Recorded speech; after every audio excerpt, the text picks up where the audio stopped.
اور تمام ملک فرشتے، تمام انبیاء، تمام اولیاء، تمام شہداء، تمام صالحین سجدہ گزار ہیں اس پروردگار عالم. وہاں پر کسی کو یہ لقب نہیں ملا جو ہمارے اور آپ کے اس امام کو ملا کہ سید سجاد ان تمام سجدہ گزاروں کے سید و سردار ہیں. سید کے معنی سردار اور سید سجاد یعنی تمام سجدہ گزاروں کے سردار ہیں ہمارے اور آپ کے مولا امام زین العابدین علیہ السلام. لیکن وہاں پر جو مولا کا یہ دوسرا لقب ہے کہ زین العابدین، تو اب عابدوں میں تلاش کیجئے میرے اس مولا کا. پہلے ہم مولا کی عبادت پر آتے ہیں تو اس مولا کی عبادت ایسی کہ بالکل مثل اپنے دادا علی مرتضیٰ کی، کہ علی مرتضیٰ کی عبادت ایسی. اور پھر آپ دیکھیے نام ان کا بھی علی، نام ان کا بھی علی. جب بات نام علی کی ہو رہی ہو تو کیا کہنا اس نام کا کہ جو نام ہے علی، اتنا حسین نام کہ کائنات میں اس سے حسین نام کوئی نہیں ہے. یہ نام علی کہ یہ نام علی ایسا کہ ہر مرض لا دوا کی دوا ہے علی کا نام. ہر مرض لا دوا کی دوا ہے علی کا نام، اور مشکل میں بہترین دعا ہے علی کا نام. مشکل میں بہترین دعا ہے علی کا نام. اور عرش بری پہ لکھے ہیں 100 نام کبریا، عرش بری پہ لکھے ہیں 100 نام کبریا، اور 99 جگہ پہ لکھا ہے علی کا نام. 99 حیدری حیدری نعرہ حیدری یا علی یا علی یا علی مدد حق ہے. نعرہ بلندر صلوات صلی اللہ محمد. عرش بری پہ لکھے ہیں 100 نام کبریا، اور 99 جگہ پہ لکھا ہے علی کا نام. ہے علم و آگہی کا سمندر علی کا نام، ہے علم و آگہی کا سمندر علی کا نام. اور لیتے ہیں قطب غوث قلندر علی کا نام. اور فرتے ادب سے میرے فرشتے بھی جھک گئے، فرتے ادب سے میرے فرشتے بھی جھک گئے جب میں نے لیا قبر کے اندر علی کا نام. کیا کہنا اس نام علی کا کہ یہ جو میرا مولا ہے اس کا نام مثل اپنے دادا کے علی ابن الحسین ہے. قربان جائیں ہم اس علی کے. ویسے تو ہم ہر علی کے قربان. اور مومنات گرامی اس پیغام کو اپنے ساتھ لے کر جائیے، چاہے وصیت سمجھیے چاہے نصیحت سمجھیے. اپنے ہاں پیدا ہونے والے بچوں کے نام اپنے مولا علی کے نام پر رکھیے. یہ نہیں سوچئے کہ ان کی فلانے کزن کا نام بھی علی ہے، ان کے فلانے ماموں کے بچے کا نام بھی علی ہے، ان کی فلانی پھوپھی کے بچے کا نام بھی علی ہے. کیا ہوا؟ گرچہ وہ ان کے علی ہیں، یہ آپ کے علی ہیں. آپ کی نند کے ہاں بھی تو فریج موجود ہے، آپ کے بھائی کے ہاں بھی تو اے سی لگا ہوا ہے. تو کیا آپ ان نعمتوں کو اپنے گھر لے کر نہیں آ رہی؟ تو وہ نعمت جو ہمارے چھٹے امام جعفر صادق علیہ السلام ہمارے مولا یہ ارشاد فرماتے ہیں کہ یہ علی نعمت عظیم ہے، اور اسی نعمت عظیم سے متعلق سوال ہوگا تم سے.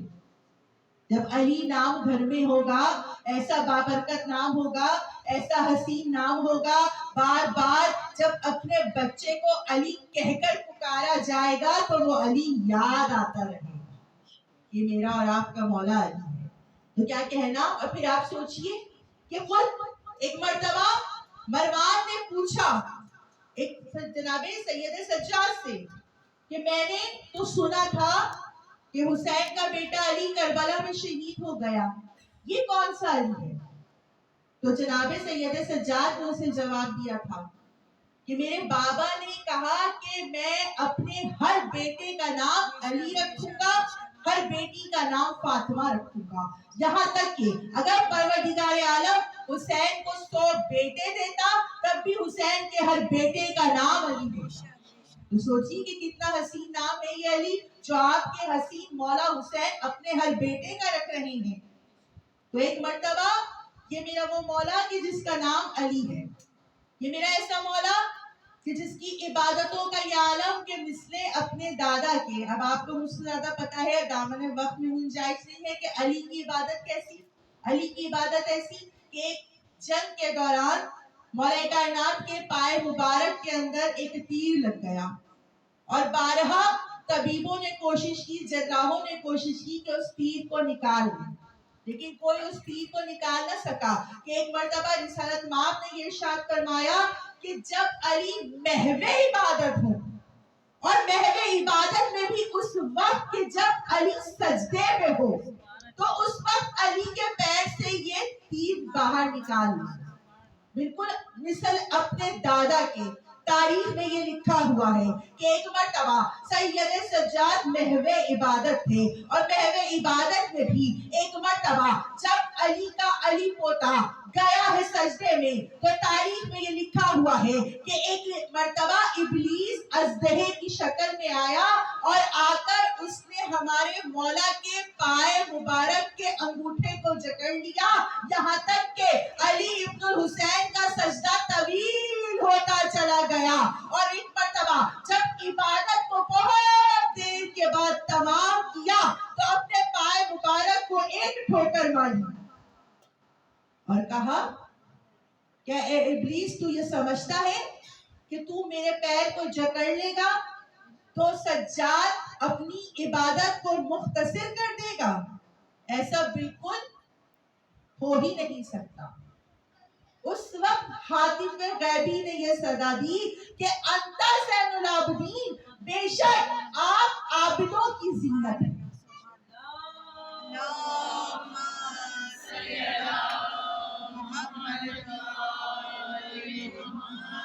حضرات گرامی، اور سید سجاد کی عبادت کا کیا عالم.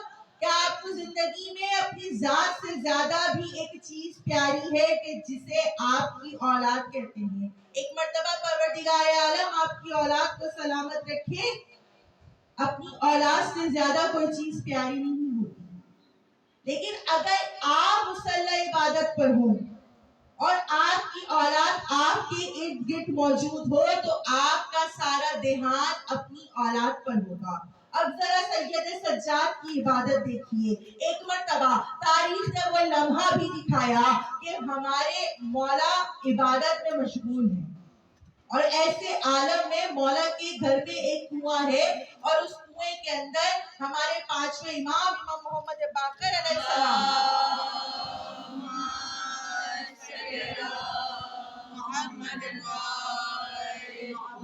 کم سنی کے عالم میں اس کنویں کے اندر گر جاتے ہیں.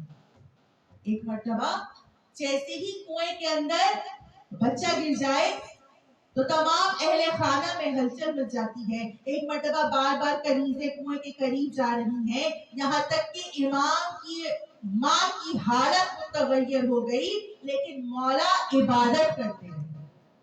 زین العابدین ہے نا، سید الساجدین ہے. بس ایک مرتبہ جب امام کی عبادت مکمل ہو جاتی ہے، میرا مولا کنویں کے قریب آتا ہے. بس جیسے ہی کنویں کے قریب مولا آئے، ایک مرتبہ کنویں کا پانی اوپر اٹھتا چلا آیا اور اتنا اٹھ گیا کہ مولا نے اپنے ہاتھوں کو بڑھایا، اور ہاتھوں کو بڑھانے کے بعد اپنے بیٹے کو آغوش میں لیا اور ماں کے حوالے کر دیا، کیونکہ یہ سید الساجدین ہے، یہی تو زین العابدین ہے. اور جب بات حقوق الانسان کی ہو رہی ہو تو آپ فقط یہ نہ سمجھیے کہ سید سجاد بعد از کربلا فقط روتے ہی رہے. نہیں، مولا فقط روتے نہیں رہے. اگر مولا فقط روتے ہی رہتے تو آج آپ کے پاس نہ صحیفہ کاملہ ہوتا، نہ صحیفہ سجادیہ ہوتا، نہ آپ کے پاس یہ عزاداری ہوتی، نہ یہ فرش ادا بچھانے کا قرینہ ہوتا، نہ تبرک کے بانٹنے کا طریقہ ہوتا، نہ اس مجلس عزا کا انعقاد کرنے کا سلیقہ ہوتا، اگر سید سجاد نہ ہوتے. سید سجاد بعد از کربلا بے شک مولا کو اپنے بابا کو روئے ہیں، کربلا والوں کو روئے ہیں، لیکن اس کے ساتھ ساتھ مولا نے حقوق اللہ کو بھی نبھایا. بھائی وہ تمام صحیفہ کاملہ کی جتنی بھی دعائیں آپ کے پاس موجود ہیں، صحیفہ سجادیہ کی دعائیں آپ کے پاس محفوظ ہیں، وہ جناب مولا سید سجاد کی تعلیم کردہ ہے. سید سجاد نے ہی وہ تعلیم کی ہے نا. اور اس میں تمام پروردگار عالم کی صحیفہ کاملہ میں ایک مرتبہ حمد و ثنا ایسی بیان کی ہے، اور کیسی حسین حمد و ثنا، کیا حسین الفاظ ہیں کہ اگر آپ اس کا مطالعہ کریں تو آپ کو معلوم ہو کہ وہ رب کیسا ہے. ایک مرتبہ صحیفہ کاملہ میں میرے مولا یہ ارشاد فرماتے ہیں کہ تمام حمد ہو اس رب کی کہ جو عالمین کا رب ہے. کیا کہنا سید سجاد کا کہ اللہ کی عبادت اس طرح ہو رہی ہے، اور پھر حقوق و لباس کو اس طرح سے سید سجاد نبھا رہے ہیں. ایک مرتبہ کہتے ہیں کہ 10 لاکھ سے زائد غلام اور کنیزوں کو سید سجاد خریدا کرتے اور خدا کی راہ میں انہیں آزاد کر دیا کرتے. اور سید سجاد کسی غریب اور فقیر شخص کا نام نہیں ہے. سید سجاد کے اندر دو شاہی خاندانوں کا خون رگوں میں دوڑتا ہے. ایک طرف نانا ملک شام کے بادشاہ ہیں، تو دادا مولائے کائنات ہیں. اس پوری کائنات کی شہنشاہیت علی ابن ابی طالب کے ہاتھ میں، کہ جہاں جہاں خدا کی خدائی ہے وہاں وہاں علی کی بادشاہی ہے. کیا کہنا ہمارے مولا کا، یعنی مولا کے سر پر دو سلطنتوں کا راج رکھا ہوا ہے، تاج رکھا ہوا ہے. اور پھر ایک مرتبہ ہم یہ دیکھتے ہیں کہ سب سے زیادہ بڑے تاجر ہمیں سید سجاد نظر آتے ہیں. مومنات گرامی، ابھی میں نے آپ کے سامنے کہا کہ سید سجاد نے تقریباً 10 لاکھ کنیزوں اور غلاموں کو آزاد کرایا ہے، یعنی پہلے خریدا اور پھر خدا کی راہ میں آزاد کر دیا. تو اس دور کے غلاموں اور کنیزوں کی قیمت کیا ہوتی تھی، اس کا اندازہ آپ لگا لیجیے. سجاد کسی غریب فرد کا نام نہیں ہے، سجاد ایک امیر کا نام ہے. کیا کہنا میرے مولا سجاد کا کہ پھر آپ امام محمد باقر علیہ السلام کا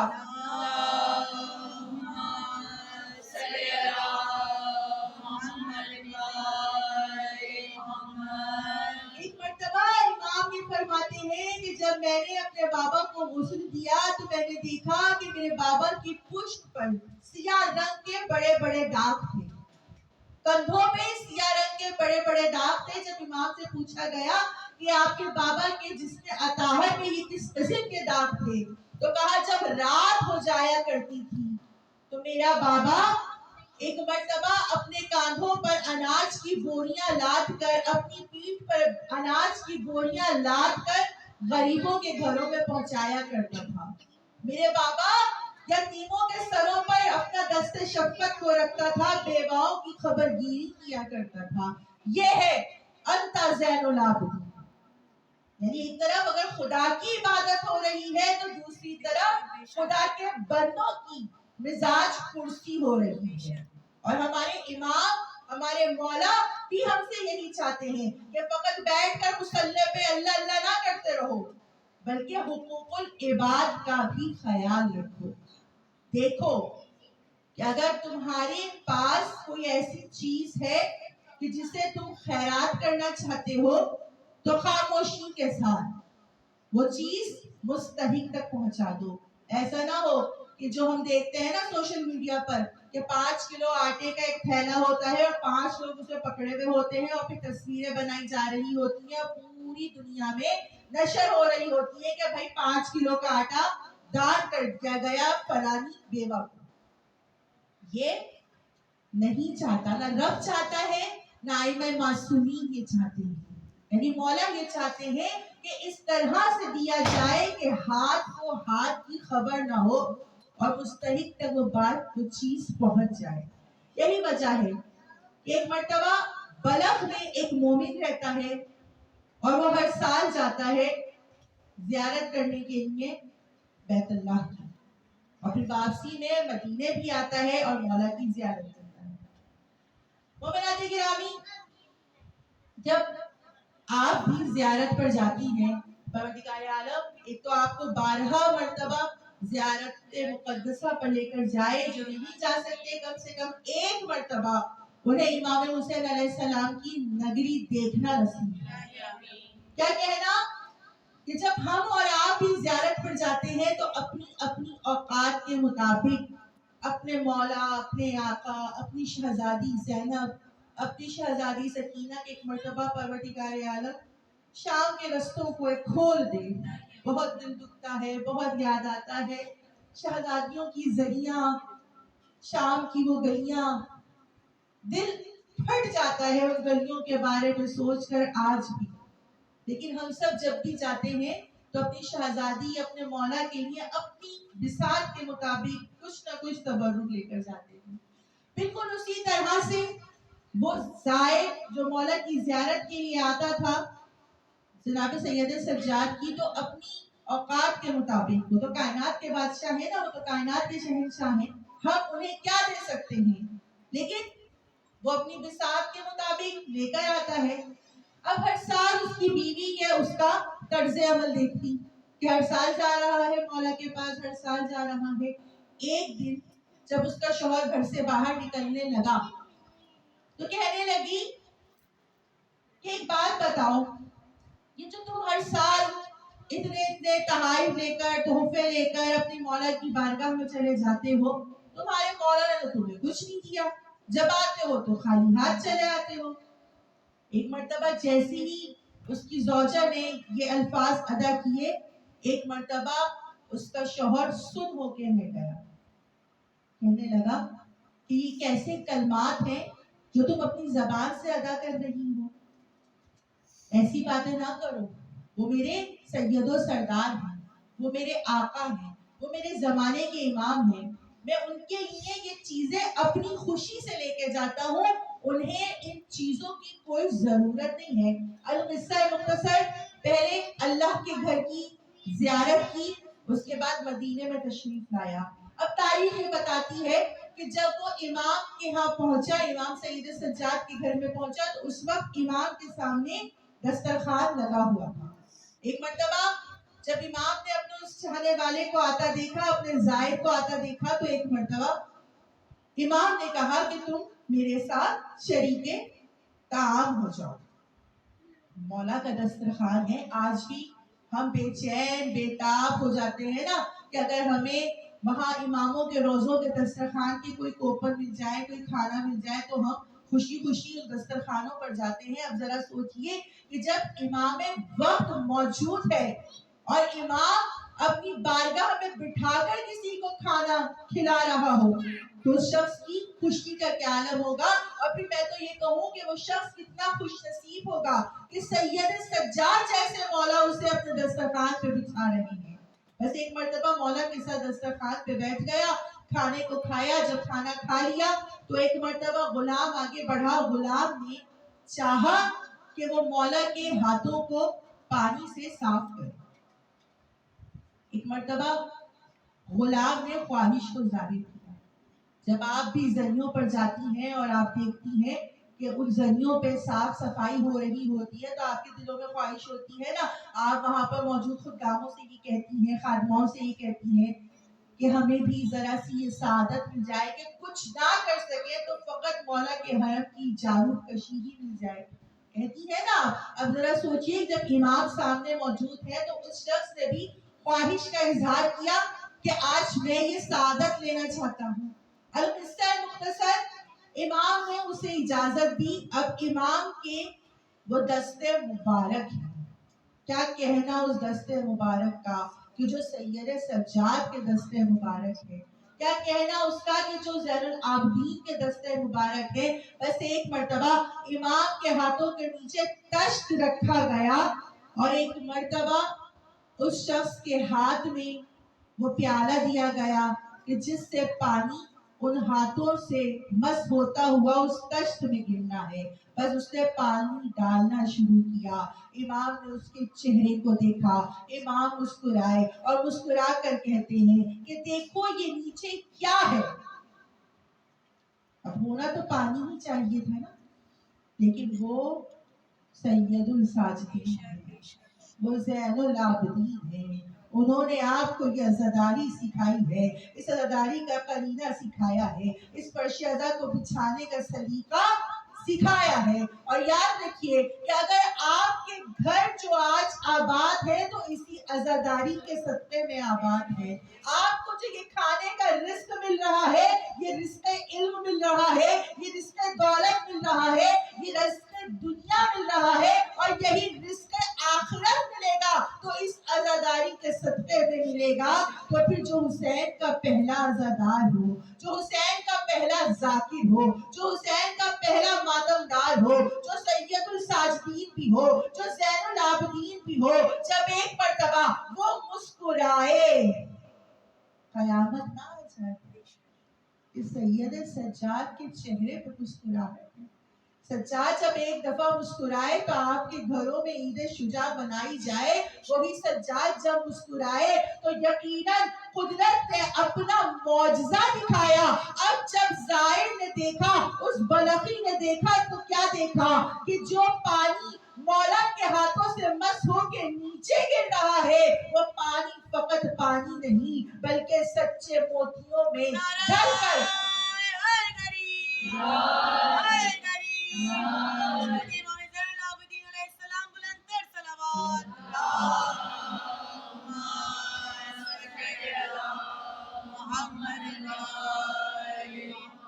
سچے موتی دشت میں گر رہے ہیں. یہیں پر بس نہیں، ایک مرتبہ امام نے کہا کہ پانی کو بھی مزید ڈالو. پانی مزید ڈل رہا ہے. امام نے کہا کہ اب دیکھ اس میں کیا ہے. اب جو دیکھا تو وہ معجزہ ہے. یہی تو امامت کا معجزہ ہے، یہی تو راز امامت ہے. ایک مرتبہ بلخی نے دیکھا تو کیا دیکھا کہ اب سچے موتیوں کی جگہ سبز زمرد دشت میں گر رہی ہے. امام نے بس نہیں کیا. ایک مرتبہ کہا کہ پھر پانی ڈالو. پھر پانی ڈل رہا ہے. اب پھر کہا گیا کہ بلخی دیکھو اس میں کیا گر رہا ہے. اب اس نے دیکھا تو کیا دیکھا کہ پہلے ایک تہ ہے سفید موتیوں کی، اس کے اوپر سبز زمرد موجود ہے، اور اب جو گر رہا ہے تو وہ سرخ یاقوت گر رہا ہے. معجزہ ہے امام کا. ایک مرتبہ امام نے پھر ہاتھ سے اشارہ کیا کہ بس اب بس کر دو. دشت بھر گیا. کہا اپنے غلام سے کہ ایک پورے کے پورے دشت کو، اس میں جتنے بھی یہ ہیرے جواہرات ہیں نا، ان سب کو دشت میں لے کر ایک تھیلی میں دو. تھیلی پوری بھر کے بوری آئی.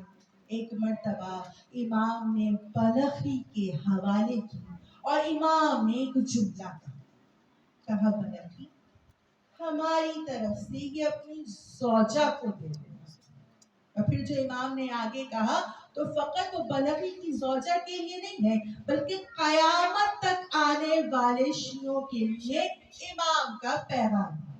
اور جیسے کہ اولنا محمد، اوسطنا محمد، آخرنا محمد و کلنا محمد، یعنی جو ایک کہہ رہا ہے، جو پہلا محمد کہہ رہا ہے وہی پیغام درمیانے والے کا بھی ہے، وہی آخر والے کا بھی ہے، اور سارے کے سارے محمدوں کا یہی پیغام ہے. اور محمد وہ میرا اور آپ کا نبی ہے کہ جو وما ینطق عن الہوی کا مصداق ہے.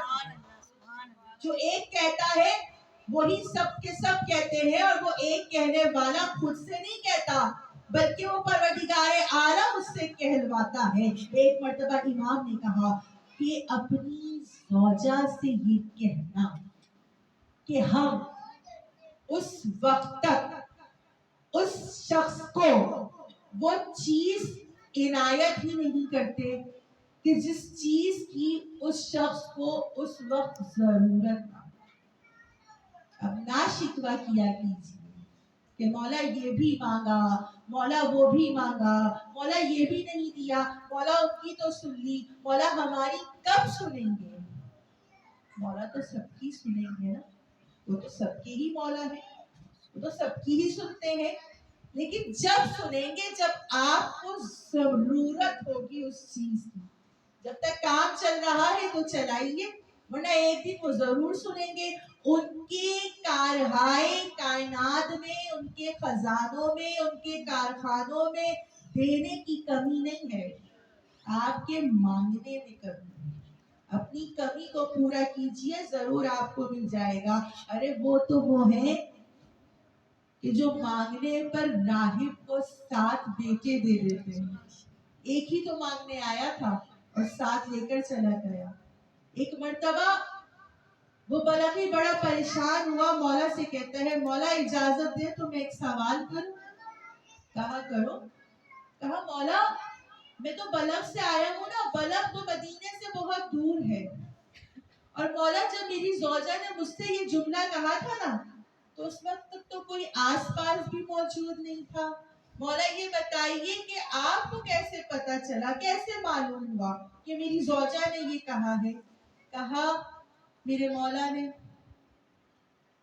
تم نے حدیث قصہ میں سنا نہیں, پروردگار عالم تو سکان سماواتی سے سوال و جواب کر رہا تھا, بات چیت کر رہا تھا, اور میری دادی حدیث قصہ یعنی حدیث قصہ میں موجود ہے نا کہ قصہ کے اندر وہ گفتگو سن رہی تھی.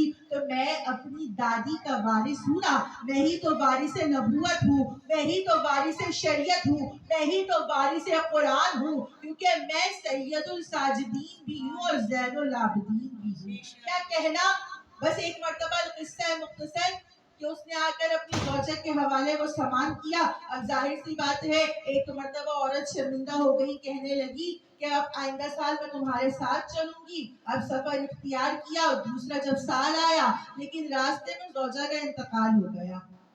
کہتے ہیں کہ وہ بنا اپنی بیوی کو کفن دفن دیے مولا کی بارگاہ میں پہنچا اور مولا سے جا کر کہا کہ مولا میری وہ زوجہ آپ کی زیارت کرنے آ رہی تھی, لیکن اس کا راستے میں انتقال ہو گیا. ایک مرتبہ سید سجاد نے یہ سنا تو میرے مولا نے کہا کہ جاؤ اپنی زوجہ کو یہاں پر میرے ساتھ میرے سامنے لے کر آؤ. کہنے لگا کہ مولا میں کس طرح سے اس کو لے کر آؤں, اس کا تو انتقال ہو گیا. کہا نہیں جاؤ. اب جب وہ گیا تو اس نے کیا دیکھا کہ ایک درخت کے نیچے اس کی زوجہ زندہ بیٹھی ہوئی ہے. ایک مرتبہ زوجہ کو ساتھ لیا اور کہنے لگا کہ تمہیں امام نے بلایا ہے. اب دونوں زن و مرد امام کی بارگاہ میں پہنچے. جیسے ہی امام کی بارگاہ میں پہنچے تو ہونا تو یہ چاہیے تھا کہ اس کی زوجہ امام کو آگے بڑھ کر سلام کرتی, مولا کا شکر ادا کرتی, شکریہ ادا کرتی. ایک مرتبہ حیران ہو کر آنکھوں کو پھاڑ پھاڑ کر اپنی پھترائی ہوئی آنکھوں کے ساتھ, اپنی گم زبان کے ساتھ بس امام کے چہرے کو ہی دیکھے جا رہی ہے. پوچھا شوہر نے کہ اس طرح سے مولا کو کیوں دیکھ رہی ہو؟ کہنے لگی کہ جب میرا دم نکل گیا تھا اور ملک الموت میری روح کو لے کر چلا تو ایک مرتبہ یہی تو وہ حسین جوان تھا کہ جو وہاں پر آیا تھا اور آ کر اس نے کہا تھا کہ یہ ہماری زیارت کے لیے آ رہی ہے, اس کے جسم میں اس کی روح کو واپس ڈال دو. ایک مرتبہ وہ یہ کہتی ہے کہ خالق کی قسم خلق کا نگران یہی ہے, خالق کی قسم خلق کا نگران یہی ہے, اور ایمان کی ہے بات کہ امام یہی ہے, ایمان کی ہے بات کہ امام یہی ہے جو یہاں پر رہ کر بھی ملک الموت پر حکم چلائے. حاکم کی حکومت کا سلطان ہے, حاکم کی حکومت کا سلطان ہے.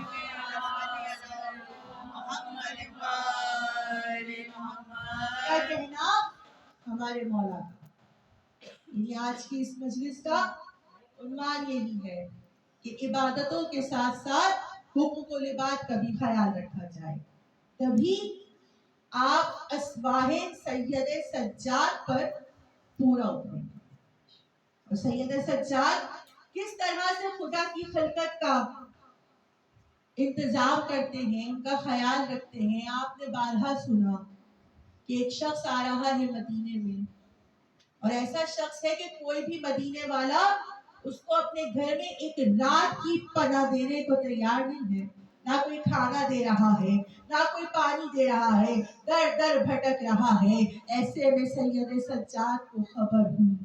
سجاد نے غلام کو بلا کر کہا کہ وہ شخص جو در در بھٹک رہا ہے، جسے کوئی نہ کھانا دے رہا ہے، نہ پانی دے رہا ہے، نہ ایک رات کے لیے گھر میں جگہ دے رہا ہے، جاؤ اور اسے لے کر ہمارے مہمان خانے میں ٹھہرا دو. مومنات گرامی، سجاد کے مہمان خانے میں وہ شخص ٹھہرایا گیا. جب صبح ہوئی، صبح کو میرے مولا نے اسے ذات سفر بھی دیا، اسے تیز ترین سواری بھی دی، اور پھر غلام کو بلا کر کہا کہ اب اس کو یہاں سے روانہ کر دو. ایک مرتبہ غلام گیا، اشرفیوں سے بھری تھیلی بھی دی، تیز ترین سواری بھی دی، ذات سفر بھی دیا. ایک مرتبہ وہ شخص کہتا ہے کہ میں جانے سے پہلے سید سجاد سے ملاقات کرنا چاہتا ہوں. ایک مرتبہ امام نے ملاقات کی اجازت دی. وہ شخص آیا. جب وہ امام کی بارگاہ میں آیا تو اس کے چہرے پر نقاب تھا. ایک مرتبہ امام نے ملاقات کی.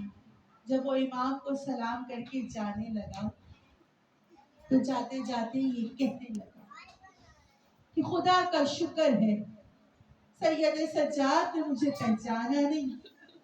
اگر سجاد مجھے پہچان لیتے تو کبھی بھی مجھے اپنے گھر میں پناہ نہ دیتے.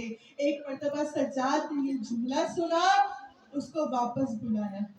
واپس بلا کر کہا سید سجاد نے اے میرے بھائی علی اکبر کے قاتل حسین بن نبی، کہ کیوں کر ممکن ہے کہ سجاد تجھے نہ پہچانا ہو؟ ارے تجھے جب سے میرے بھائی کو زین سے گرایا ہے، میرے بابا کو ایک پل چین نہیں. اور سردار حسین، ارے آپ اس سے کیا جب بھی وطن میں کسی نے کلام، ارے گزری ستم تم پہ زیادہ یا امام. ارے ایک مرتبہ، ارے 3 بار رو رو کر کہا شام شام شام. ارے میں ہاتھوں کو چھوڑ کے عرض کروں اور کہوں مولا شام میں ایسا کیا ہوا؟ مولا 40 برس تک شام کو یاد کر کے روتے رہے. ایک مرتبہ سید سجاد کہتے ہیں ارے سر ننگے میرا خطبہ تھا اور گیت خاص ہوا. ارے زینب کا نام لے کے ادوشاد ہوتے تھے. ارے بابا کا سر بھی روتا تھا اور ہم بھی روتے تھے. اور سردار حسین وہی آپ کا اور میرا مولا. ارے 40 برس تک ارے حسین کو یاد کر کے روتا رہا. ہاں بیویوں، ارے تم نے جب سے افق پہ محرم کا چاند دیکھا ہے، ارے تم نے حسین کو رونا شروع کر دیا. اور آج 27 محرم ہے، ارے تم حسین کو اتنا روئی ہو، ارے رو رو کے تھک گئی ہوگی. لیکن ہمارا سلام سید سجاد پر. ارے جس وقت میرے مولا کو ارے 20 محرم کو ارے سجاد کو زہر ملا ہے. سجاد کی شہادت 25 محرم کو فجر کے وقت ہوئی ہے.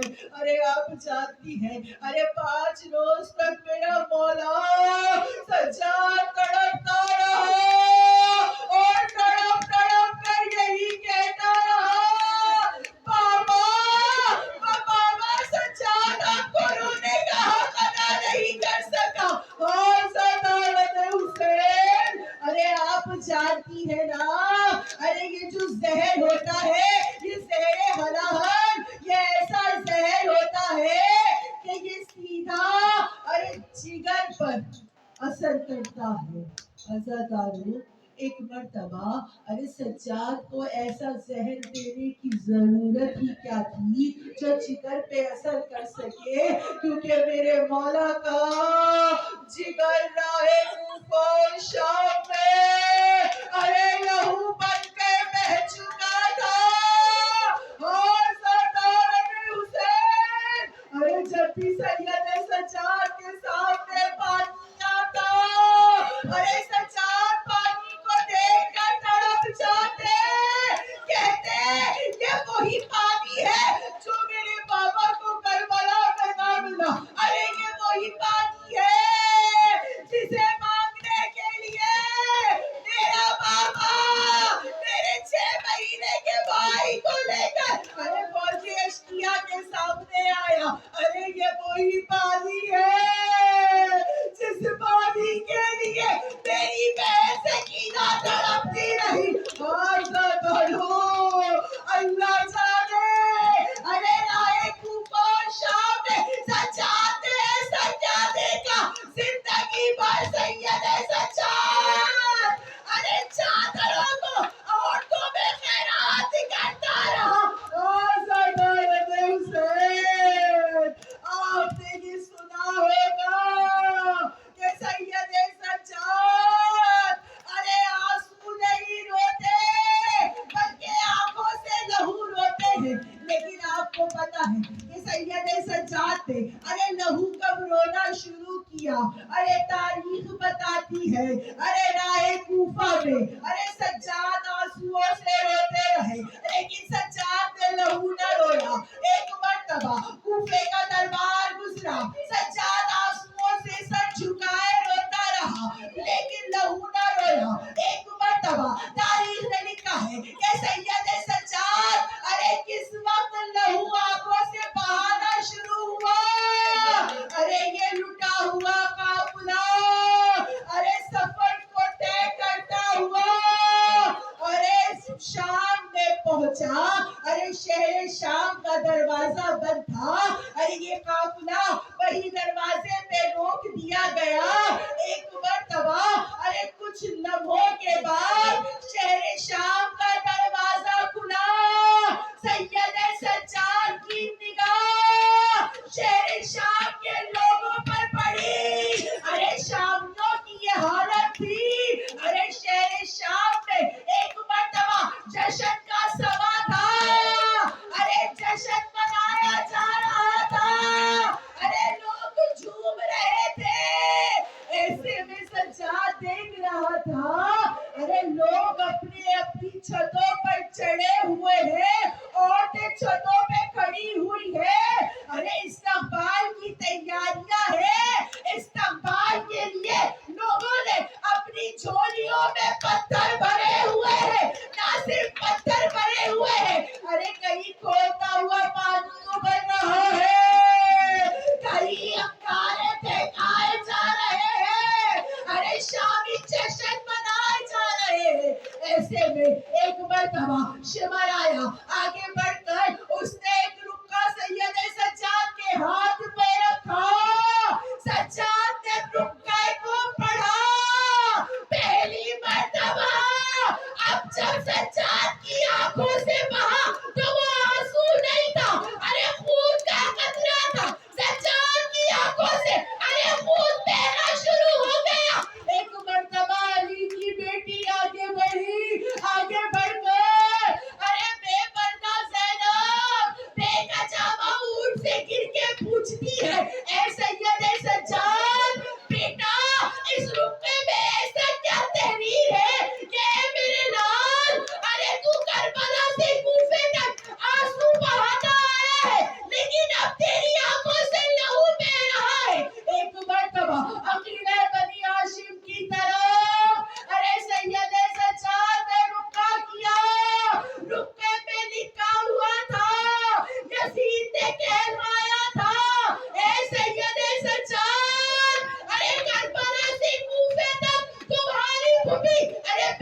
جی ارے پروردگار عالم آپ کو ارے شہر شام کی زیارت کروائے.